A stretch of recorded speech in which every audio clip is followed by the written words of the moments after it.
Takže na nezabudnutých remeslách, ktorých témou tohto ročného bolo včelárstvo ako také a história včelárstva, skús nám teda povedať, čo teba priviedlo k tomuto, nedá sa to povedať, že hobby asi, ale je to asi aj práca ako taká na plný úväzok, že áno?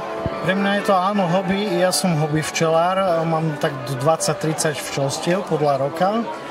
A v podstate priviedlo ma k včelárstvu nejaké pekné dokumenty o prírode, o včelstve. Včelstvo ma odjak živa fascinovalo tým, aké je veľké, koľko veľa toho hmyzu tam je, tých včielok, a že všetko to vyzerá veľmi chaoticky. Včely lietajú, pobehujú a pritom dokážu také obrovské veci, ako vytvoriť voskové plasty, vlastne včelie dielo, dokážu robiť krásnu symetriu, dokážu robiť krásne šesťuholníkové bunky. Čiže aj napriek tomu, že to vyzerá ako jeden veľký chaos, je to krásny superorganizmus, ktorý spolupracuje. Marián, ty už máš raz skúsenosti, sú také veci, keď si sa vstal s včelárom, čo ťa zaskočili, alebo boli pre teba úplne nové, čo si ani nečakal, že sa dozvieš? Určite, každý rok je iný, každý včelársky rok je iný, ono sa hovorí, že 5, 6, niektorí vravia, že až 8 rokov je, kedy sa zo včelára, alebo teda držiteľa včelstiev stáva naozaj včelár. To znamená, keď prejde všetkými rôznymi tými obdobiami, kedy je studený rok, ako tento rok, 2023, kedy je zlá jarná znáška, zlá letná znáška a naopak jarná sa vydarí.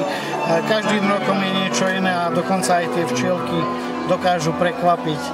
Aj keď sa my snažíme viesť tie včely, aj tak si niekedy urobia po svojom.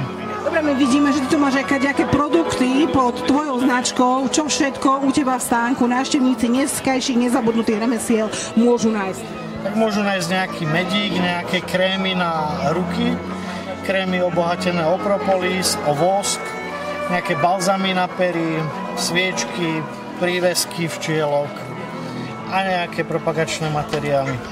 A samozrejme tieto živé včely, to je to najdôležitejšie, prečo som tu a prečo som o nich rozprával.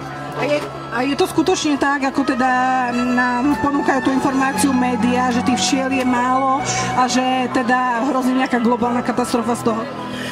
No takto, tie médiá, oni niekedy vyprodukujú veľmi čierno-biele tie správy a veľmi negatívne. Slovensko, alebo Čechy, alebo Maďarsko je v tejto chvíli dostatočne zavčelené, ale treba sa na to pozerať z toho aspektu podľa oblastí. Sú oblasti, ktoré sú prevčelené, kde je veľa tých včelárov, a sú oblasti, ktoré sú naopak málo zavčelené. Čiže bolo by fajn, keby to bolo tak rovnomerne rozložené. Ale nie je to až také zlé, že by sme mali do 4-5 rokov vyhynúť, lebo nie je to včiel.